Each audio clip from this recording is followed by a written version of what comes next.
it to be green. Okay, there we go. Yeah. Okay. I don't think it's on. Wrong green? Okay, yeah. Now you should be live. Okay. All right. Well, thank you, everyone. That was nice. I have, I was asked today to speak a little bit on fear and the way that plays into our actions. And that's something that it's a major thing in all of our lives.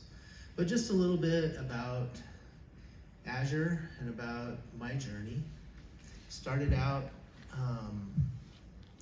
I was pretty much born and raised in a way into the homesteading, organic farming lifestyle. We always had the family cow. We always had the big garden. None of that ever happened, never changed in my family. But at the same time,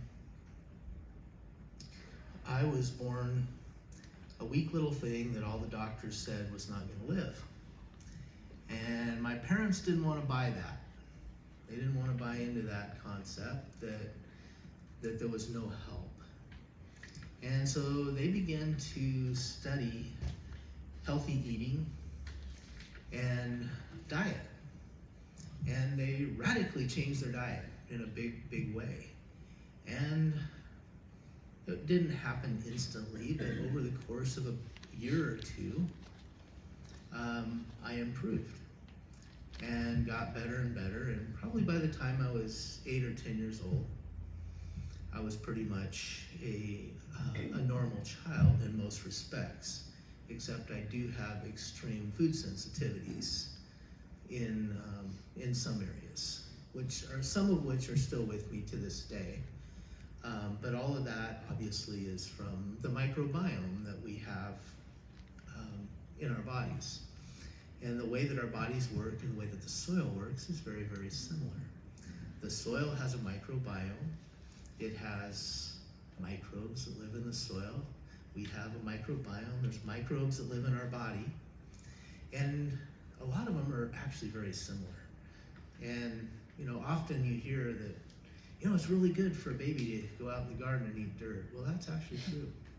It is. They always want to put that stuff in their mouth. That's for a reason. It's actually developing their microbiome. So you want a child to have a strong and healthy microbiome. So my dad, after we saw the radical change in our family, and my grandfather also got well from heart disease by changing his diet not too long after that. It was like, oh, he realized he was putting the same chemicals. He was a commercial farmer. He was putting these same chemicals on the soil that we were avoiding in the household. He said, I'm not doing that anymore. The farmer is actually the guardian of the nation's health. We should be doing it right. So way before it was cool, in 1973, my dad switched cold turkey to organic farming. I was still just a kid at the time. And it was a bit of a learning curve, for sure. It took some time for the soil to regain its health. Soil does not come back instantly. There's things that you can do that make it a little faster now than what we had back then. There's one of the vendors here has a microbe tint. It's not one that I'm familiar with, but you can restore soil really well with microbes. So those are some shortcuts that you can do today. If you're getting a new farm and it's been chemically farmed in the past, microbes are a great way to restore the soil and bring it back. But anyway,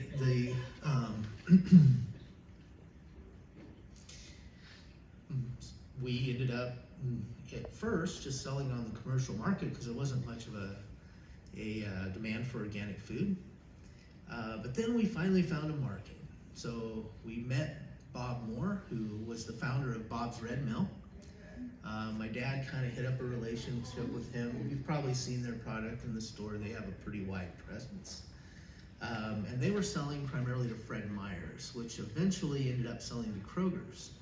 Kroger's didn't figure out that they were selling organic Bob's stuff, which was actually our stuff, for a while, but eventually Kroger's figured it out and says, oh, we don't want that stuff. We don't want that organic stuff. And Kroger's, this was like in the late 80s, they were a little bit not reading the curve very well. At the time, they were obviously on the wrong side of the crystal ball there, but Kroger's kicked all of our stuff out. And so I always tell people I was young and stupid at the time, but I decided that somebody was buying it, and what you really need is the consumer. Who cares about what the retail establishment is? What we need is people that actually want to eat it. So I took off. I was truthfully kind of backwards and shy. I was a farm kid, right? I mean, I grew up hardly ever seeing anybody. Grew up on 2,000 acres. We were the only house on the whole 2,000 acres at that time. It was, it was remote. And so I go out and go to all these little health food stores and stuff and say, hey, I've got grain to sell. We were doing mostly wheat and rye at the time for Bob's. And they quit their contract after we already had a crop planted.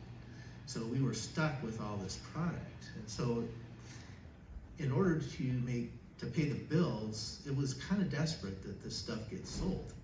I don't know if any of you guys are farmers, for commercial farmers, but that's exactly what how you get paid, is to sell your crop for a good price, and usually only get paid once a year.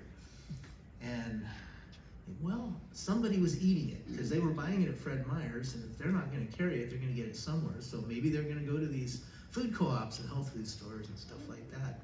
So I got this thing where it said, hey, this was kind of the pat answer for most of these little stores. Oh, we don't have much room in the back room, but we'll take 3-4 bags a week. Ooh, well, I've got 50,000 bushels. How's that pencil out here?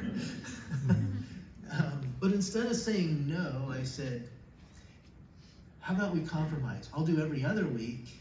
Will you take 6 bags every other week? I can do that. So I started out just delivering in my pickup truck. Ran around, actually I had a little Chevy Love pickup that I originally started working out of, and drove around to these health food stores. And so I did these 2 routes. I don't know, this is in the Northwest, we're in Oregon.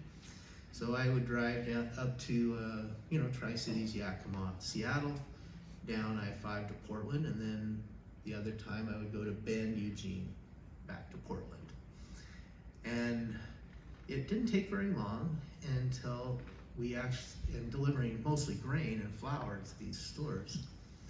And eventually, it didn't take very long actually, and I started out with friends and family and people that knew the store owners, and they would ask me, hey, can you pick this up for me in Portland, or that up for me in Portland? Well, Portland is a little more of a food hub. The rest of that was pretty much a food desert, especially back in the 80s. And we're like, well, I'd say, okay, yeah, I can stop there and get that for you and this for you. And I finally figured out that, I could probably pay my gas with this if I actually put a margin on it instead of just doing it as a favor. So I was still pretty young and stupid, and so I decided to make my own first catalog, which was actually 4 pages folded in half. First catalog that was, I typed it up on a word processor, if any of you guys know what that is still, in my house. And my first warehouse was a spare bedroom in the house. I figured, hey, I still had the grain over in the grain area in the shop, but the this other stuff for the people that wanted to buy it was just in there. And so starting off that way, it was a kind of a slow start, but I was dedicated to doing it right. And so when I made the first catalog, we actually called the company Azure Standard. The reason is that Azure is a shade of blue It's always been associated with law, justice, and doing things right. That's why we have a blue background for the stars and the flag, etc. And so we called it, originally it was like Blue Shield, but that's some kind of an insurance company, so we called it the Azure Standard, which Azure is just is a dark shade of blue. So the whole purpose was to create a outlet for doing it right. And I hope and pray that we've stayed true to that purpose. We've definitely done the very best that we can. But fast forward to today, we now deliver to individual folks in communities in, 49 of the 50 states. And we've had to do a lot of really crazy stuff to make that happen. We've had to go out on a limb a few times. I was told originally that you can't distribute more than 200 miles or it becomes impossible. Distribution has to be local. Well, we found a way. We go all the way across the country. And I'm not gonna bore you with the logistics because it is complex, but there's a way to make what you need to happen. The other thing they said is you can never do this in a rural community. You can't, Dufur, the town that we're in, has a population of about 500 total. Well, that's in the postal area. The town itself isn't that big. You can't possibly run a distribution company out of a small town like that. Yeah, well, not so. You can. We actually moved our warehouse to another small town that's only slightly bigger, that's next door, and that was mostly just because when we had to build a new warehouse, there wasn't space in Dufur to do that. It's too hilly. But it's not much bigger than Dufur. So I did not want to move to Portland. Everyone said you gotta go to Portland if you're gonna do that. No, I don't wanna live in Portland. Nor do I really wanna run the company Portland style. I'm not a Portlander. That's, Oregon is 2 states kind of. There's Portland and then there's the rest of the state. Unfortunately, there's more people in Portland than the rest of the state. But it's kind of that way, and I'm not a Portlander.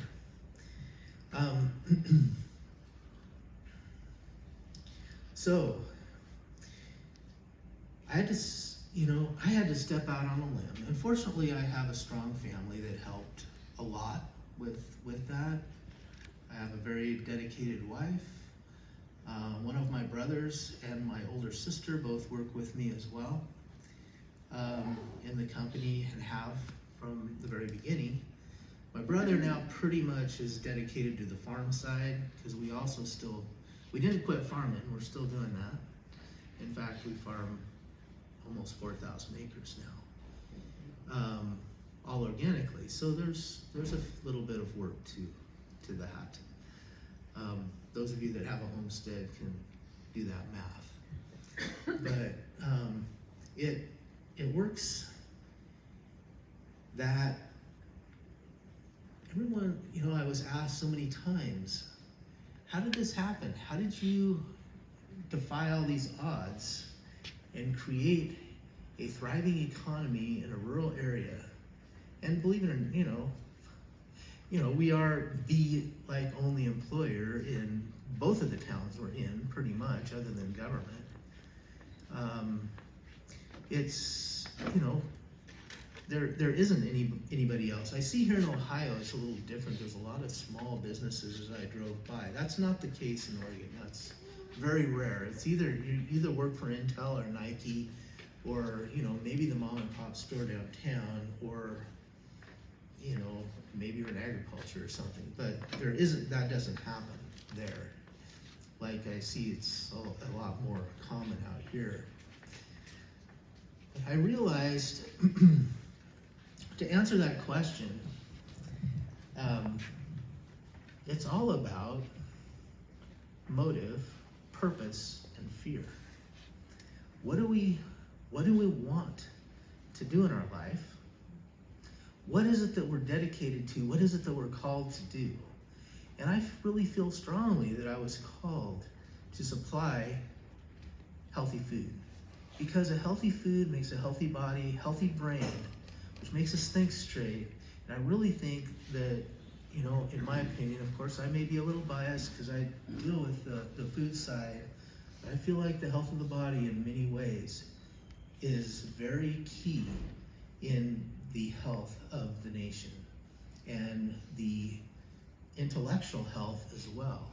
Are we doing crazy things because we're not thinking straight, because we're eating all this refined sugar and garbage and fluoride and everything else that goes along with it?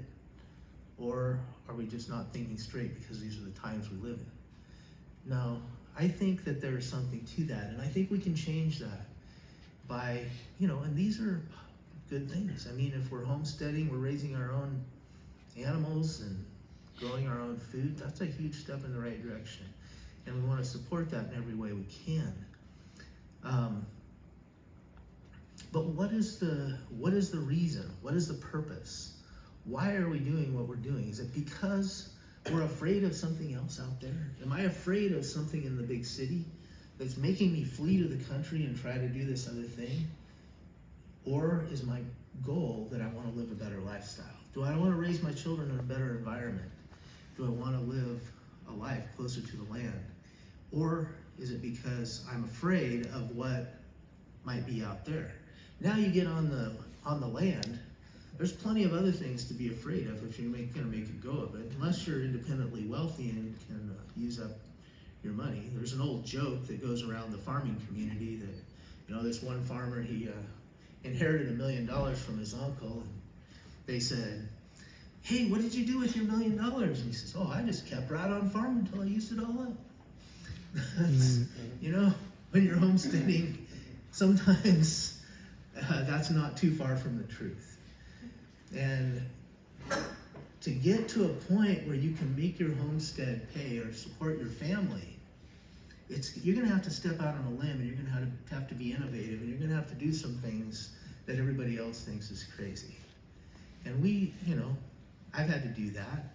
We've had to do some crazy things. But what, you know, are we looking to be in a safe zone? Are we looking to be in a place of purpose? Do we have purpose in our life? Is there a reason that we're doing what we're doing that makes sense for us, makes sense for life?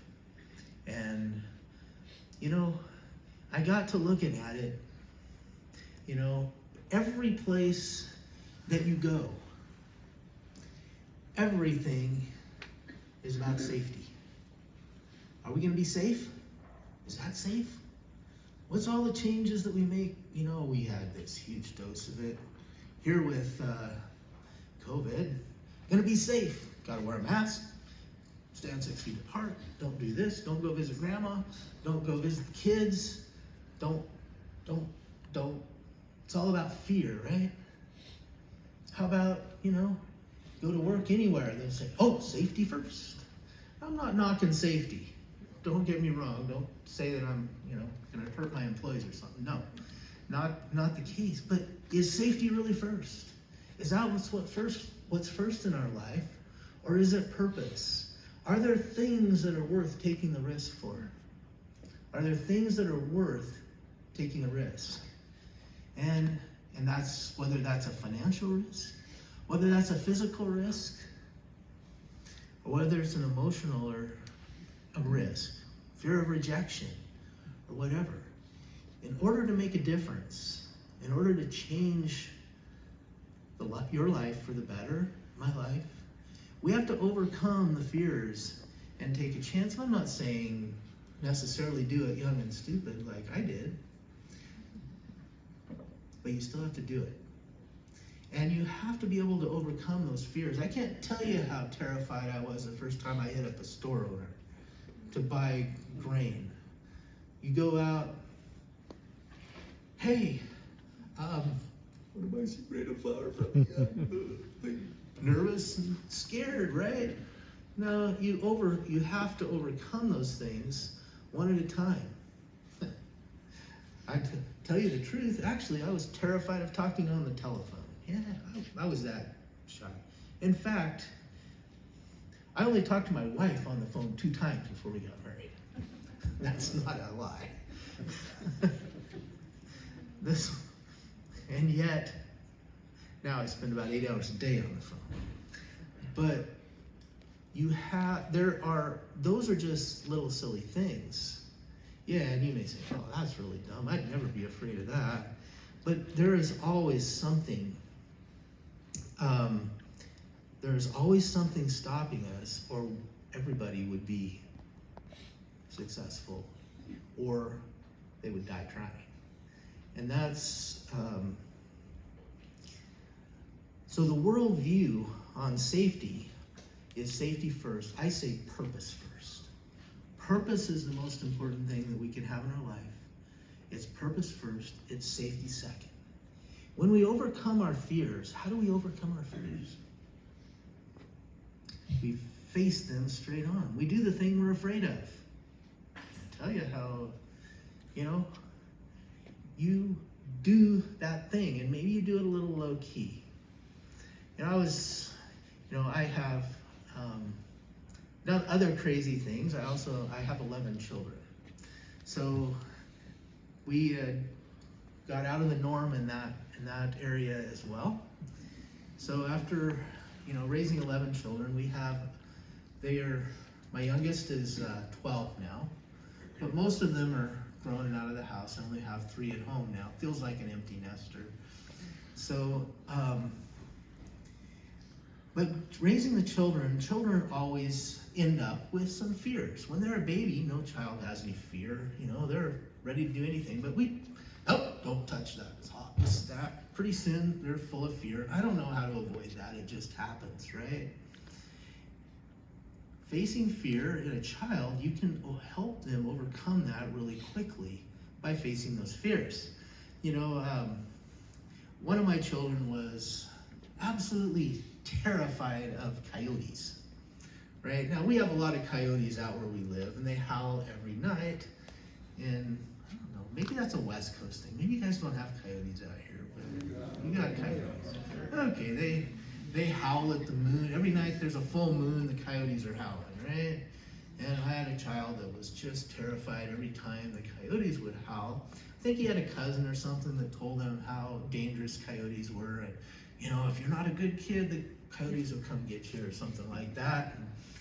And so, I think, well, we can't really have him being terrified of coyotes. He doesn't want to even go outside at night. And so I just take him out, and we went for night walks for every time the moon was full for several weeks, and the coyotes were howling. We went out together and went on night walks to see if we could find the coyote. The first time I was pretty much holding him.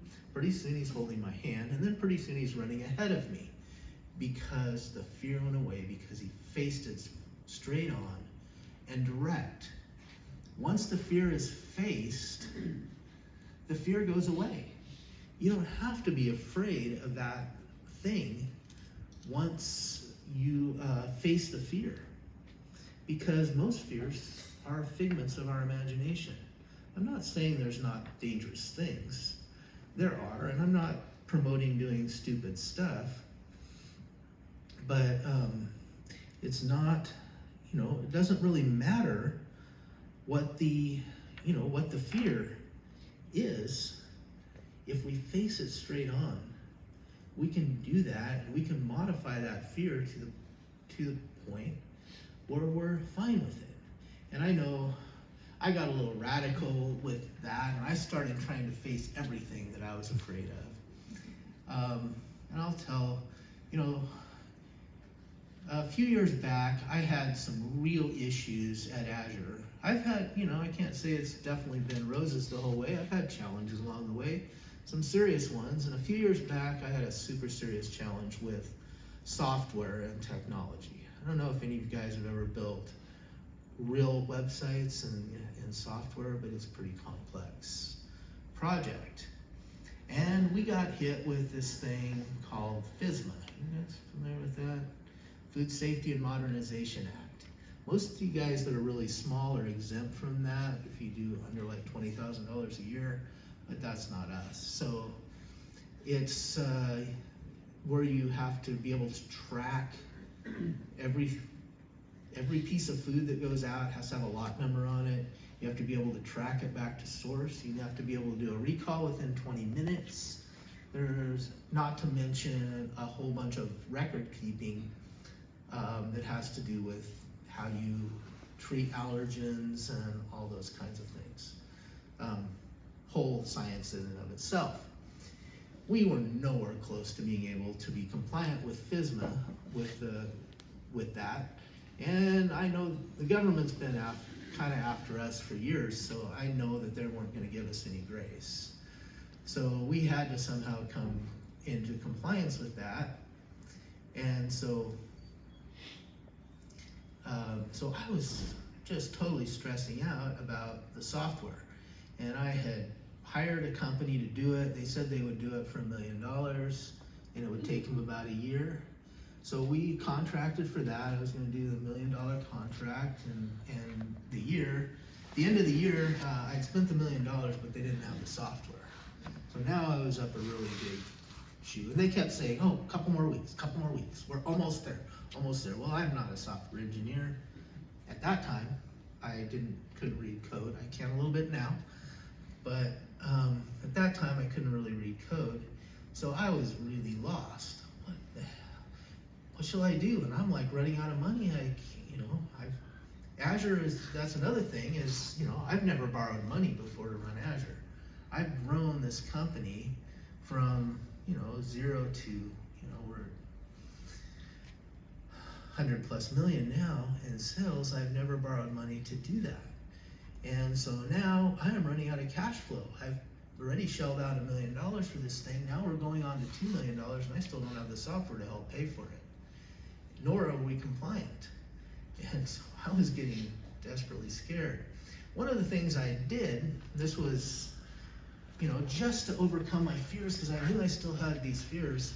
So I made this agreement with myself, told a few people to help hold me accountable, that every time I would get on an airplane, I would make an attempt to, because I had to travel a fair amount, still not as much now, but still some, that I would make an attempt, at least an attempt, to talk to the person next to me. Most people on an airplane never want to talk to you. They will, earphones go on, it's just zone out, pretend like somebody's not sitting 6 inches away from you. I said, well, I will attempt at least to talk to the person next to me on the airplane every time. Well, I'm on my way to LA one time, ended up on this flight, last person getting on the flight. Well, that's kind of me too. I'm always too busy to move a little bit, to be early at very many things. So last person on the airplane get on, I think it was a Southwest flight, so I'm like the last seat left by a woman with a screaming baby. So, okay, this is good. Got 11 kids, I can handle it. We'll be fine. So I make the attempt to talk to the person next to me. Turns out she was a really nice lady. And not only that, but her husband was a software engineer that was the exact same language and stack and everything that we were trying to build for our software changes that we were doing. And long story short, I ended up making friends with that gal, ended up hiring her husband. He now runs the software department at Azure. We have our own software department. He came in and told me those guys were pulling my leg. They weren't even close. They were 6 months out at least. And so I ended up firing that firm he put together, and now we have our own software team at Azure, and he ended up getting that done in about 6 months. But it changed all the dynamics just because I made a vow to myself to try to overcome my fear, because I was totally scared of talking to strangers. Don't talk to strangers. Well, sometimes it makes a difference when you talk to strangers.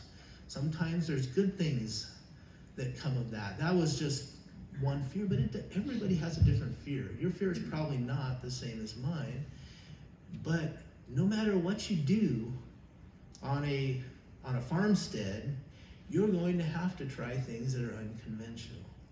And there's always going to be fear around it, and nobody's going to be able to hold your hand and teach you how to do things exactly right.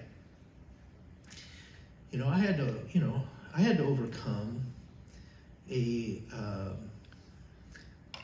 lot of fear in my life. And I think about this when I was working with my children. In today's world, I talked a little bit about the workplace safety, but how about the safety that we do for our kids? Okay, car seat, seat belt, helmet for the bike, the trike. What all is there? Everything. Oh, don't let them do that. Don't let them do that. They probably shouldn't ever ride a four-wheeler until they're at least 16. You probably shouldn't ever allow the bicycle to get on the highway. How many rules are there? How old do they have to be to drive? I don't know. I'm like, send all that back where it came from. My children are not going to be limited with a life based on the safety of the physical body. We allow them to take risks with the physical body because it strengthens them to not have fear.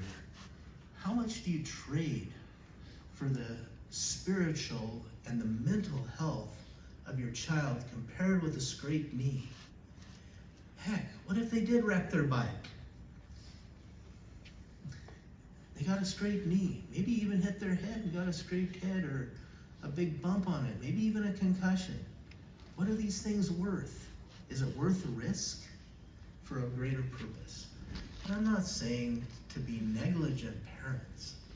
No, I'm saying to allow our kids to be real kids. Don't keep them in, oh, don't climb the tree, don't do this, don't do that, because you might get hurt. Let them get hurt. The small owies that they can get on the outside, on the physical body, makes all the difference in the world on training themselves to overcome fear, and it puts purpose in their life. Their soul begins to manifest itself. The body heals. It's a lot harder to heal the mental and emotional and spiritual scars than it is to heal the scars on the body. Those are easy. Those are the easy ones to heal. Whether that's for ourselves or for our children, let them do all those things. That they, hey, I have 11 kids. We have a 2,000-acre farm that we live on. They have a four-wheeler. Four-wheeler says on it, be at least 16 to operate, no more than one person at a time on it, right? Those are all the safety things just on that. But I can't tell you how many times an 8-year-old piled on 7 or 8 kids and took the four-wheeler out. And I didn't stop that because, in my opinion, they were learning to be responsible. They needed to go out and check the fences. I had them doing chores. They had to go out and check the cows, check the fences, go weed the fields, do those things, and taking the four-wheeler out there was just fine. And by the time they were 8 or 9 years old, they were driving the tractor. Oh, that's perfectly fine in my book. And I never had any accidents caused from that because I tell you what, 8-year-old, a responsible 8-year-old is a much safer tractor driver than an adult that's never drove one before. I'll tell you that right now.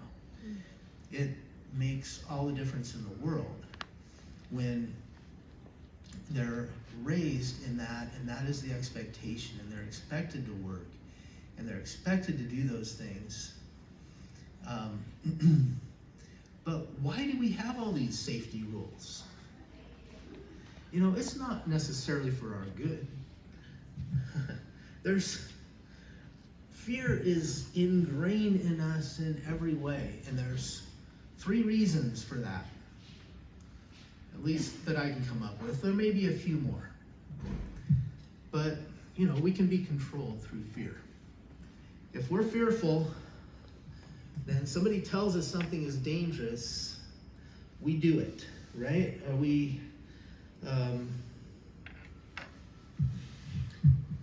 We're very careful about, oh no, I don't want to do that. But much of that's been driven in the, why do we have these car seat belt laws and all that stuff? We didn't have those 50 years ago or 40 years ago even. Yeah, well, that was all driven by insurance companies, right? Government doesn't care. They're not out for our safety. That was the insurance companies that lobbied the government, because if you're in a proper seat belt, statistically, there's a slight statistical advantage that they will pay less claims. Because if you're in a seatbelt properly, you're either going to die or you're going to get hurt less, probably. And if they die, there's not a lot of claim. If you get hurt bad and end up in the hospital a long time, there's a big claim. So it's all about the amount of money that the insurance companies pay out. That's what it's for. It's not about our safety. It's about how much money the insurance companies pay out. Why does the four-wheeler company put only one person at a time, 16 years old? So they're afraid of getting sued. That's the other reason, litigation. Hey, you got to cross all your T's and dot all your I's and be super careful, because if you don't, you're going to get sued. Somebody gets hurt on that four-wheeler, they're gonna sue the four-wheeler company. They had something to do with it. So they put all this stuff on there so that you really can't use the product, so you can't possibly get hurt on it. You gotta be there. And then of course, the number one driver of fear is commerce. If you're afraid, then you're gonna buy stuff. Hey, that just, really works. How many people, how much money did they make off this COVID scare? Scared everybody half to death about a flu, and lots of money got made. I guarantee you they sold all kinds of drugs, pharmaceuticals, vaccines, masks, gloves, still selling that kind of stuff to some people. It's just overwhelming amounts of money, all about fear. Any of that stuff do any good? I don't know.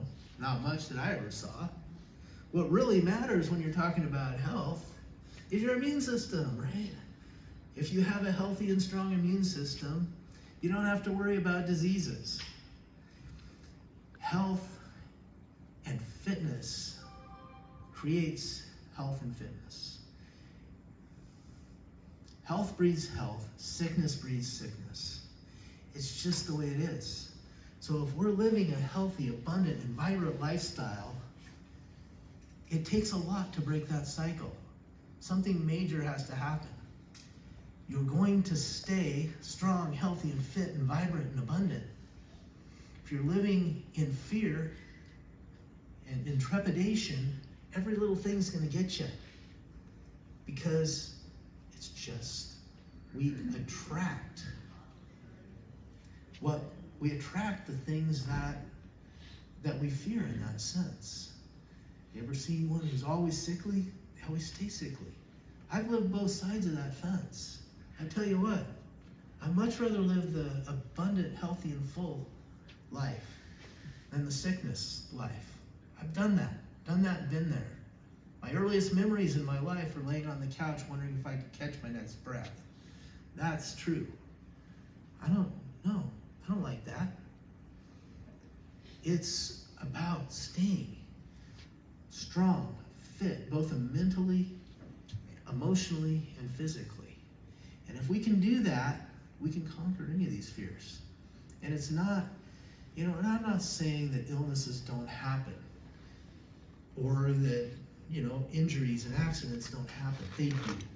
And don't misquote that. But what really does happen is that we move forward based on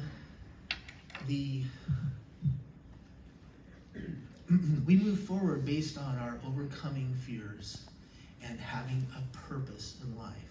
So if I can encourage you with anything, especially if you're starting these little homesteads, is have a purpose in it. Know what that purpose is. Don't do it out of fear, do it out of purpose.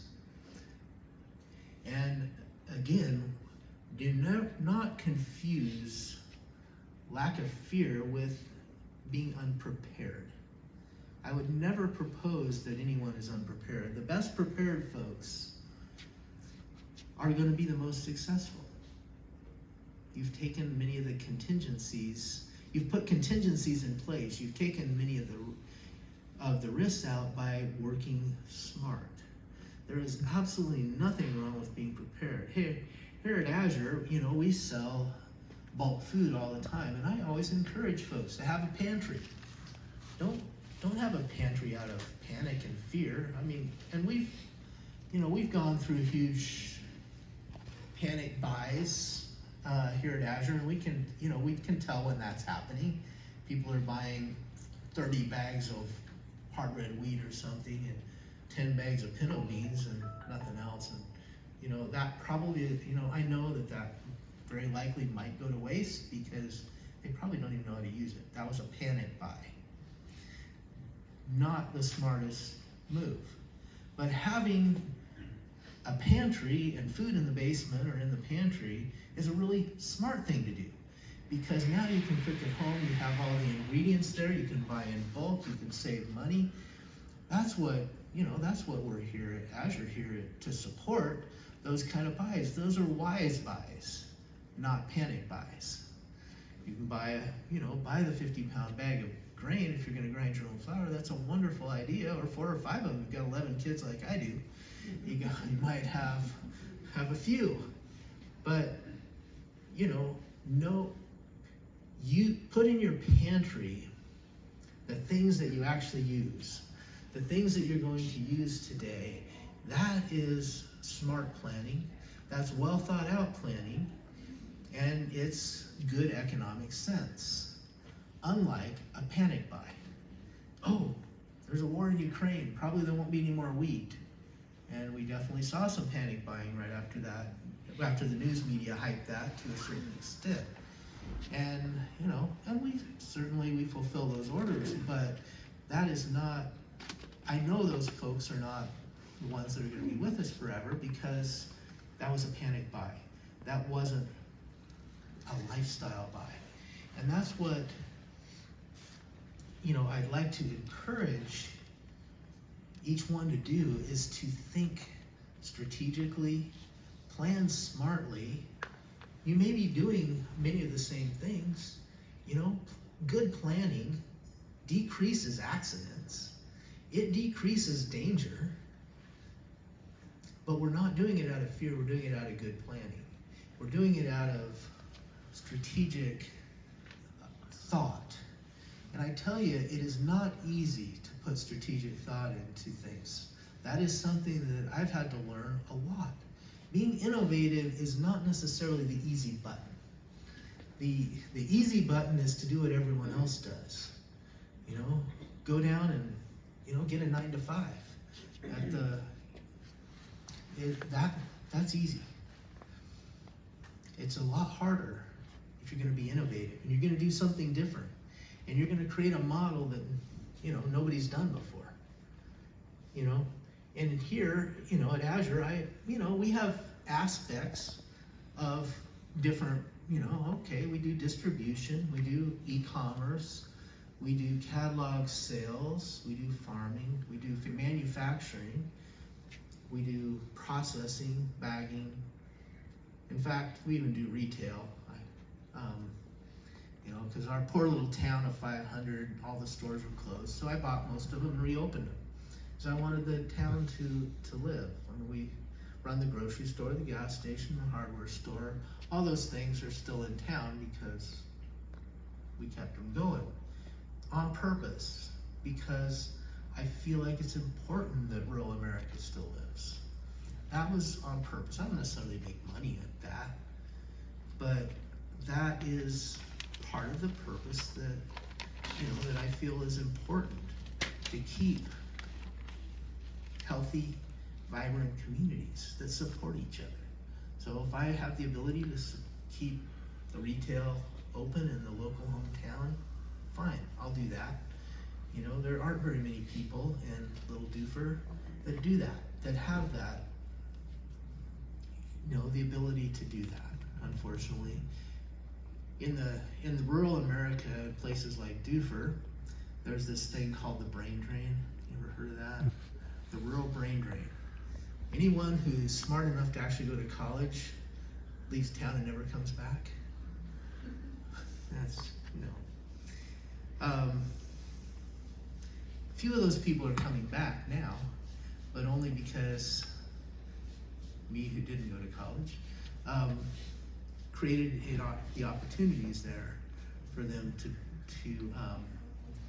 be able to have a good job in a rural community, and to have good space to live within. So, in wrapping this up, I just want to encourage each person to look at purpose and motive versus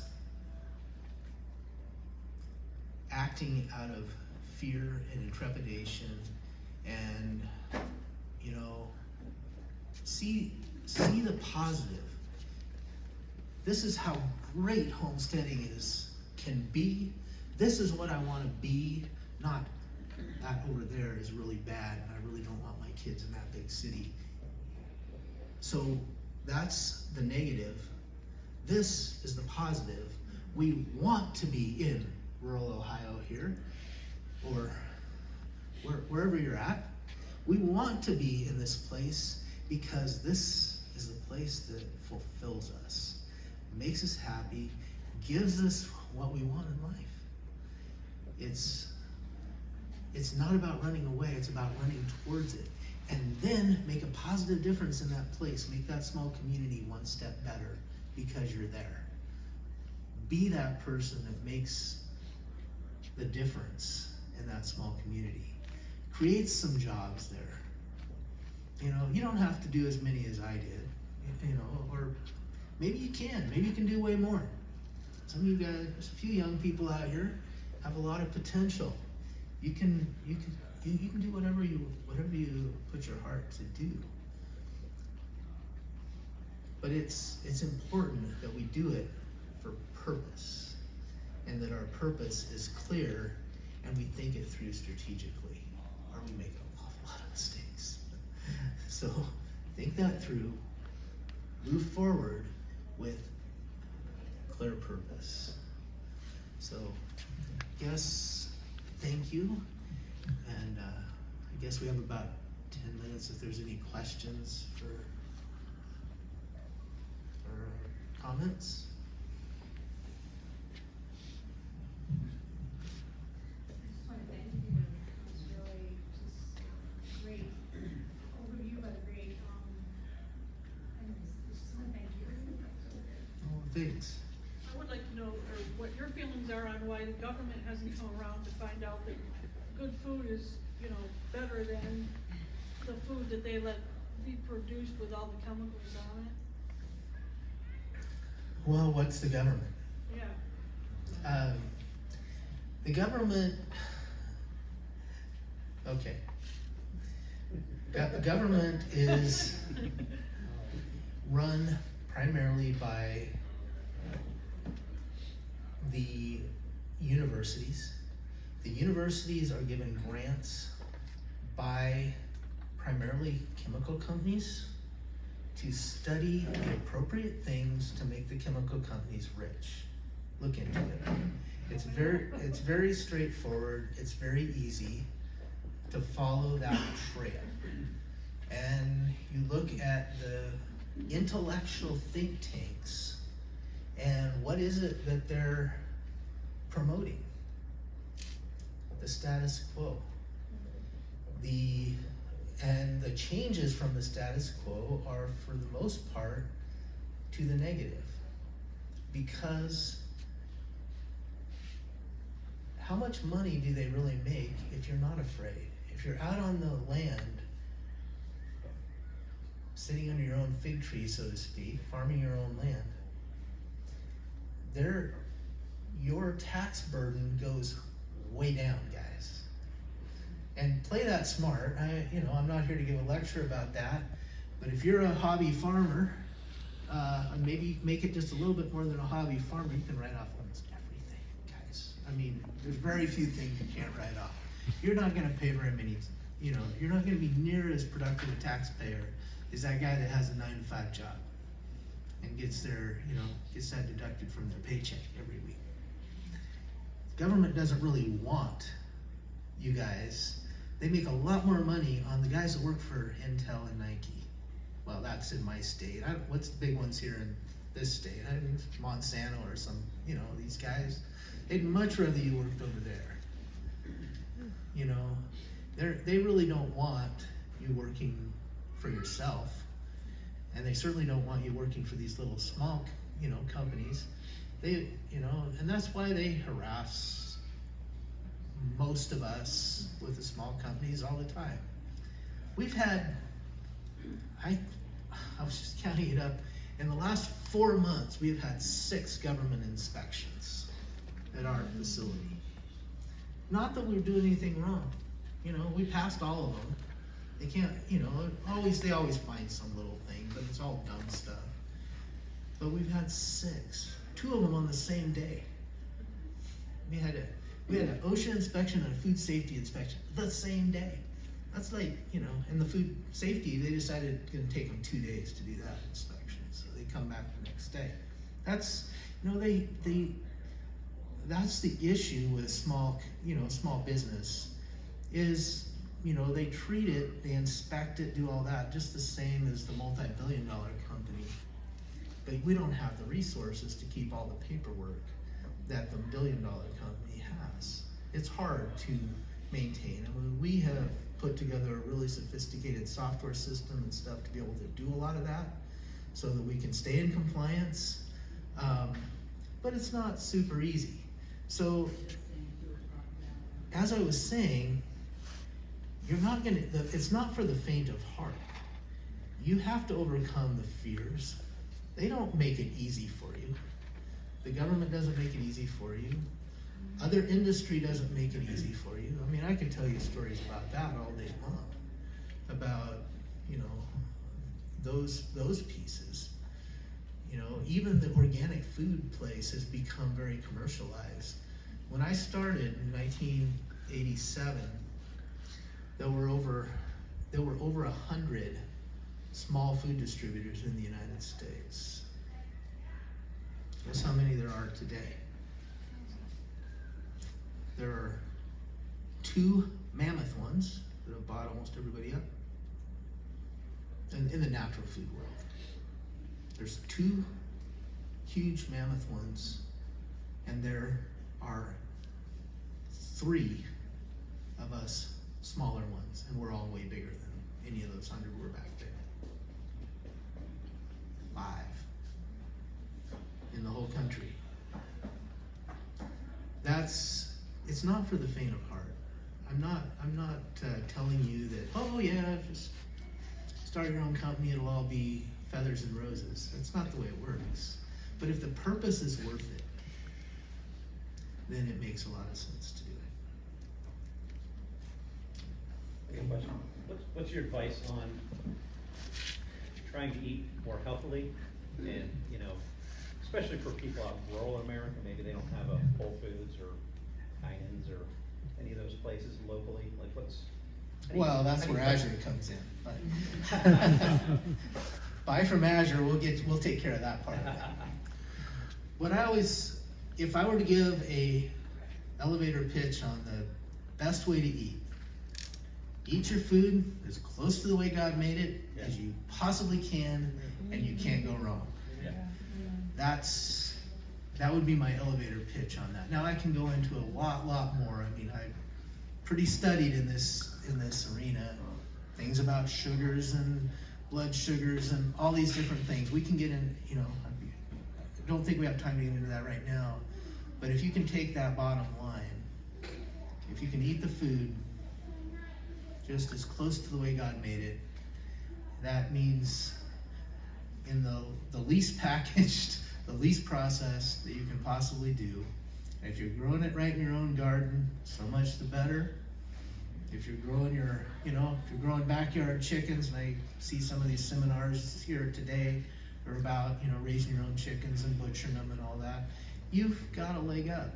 It's just because you're eating it that, one step closer to the way God made it. And even more importantly, if you're eating animal food, make sure that they are eating things as close to the way God made them as possible, because it just concentrates in animals. The chemicals and such just concentrate.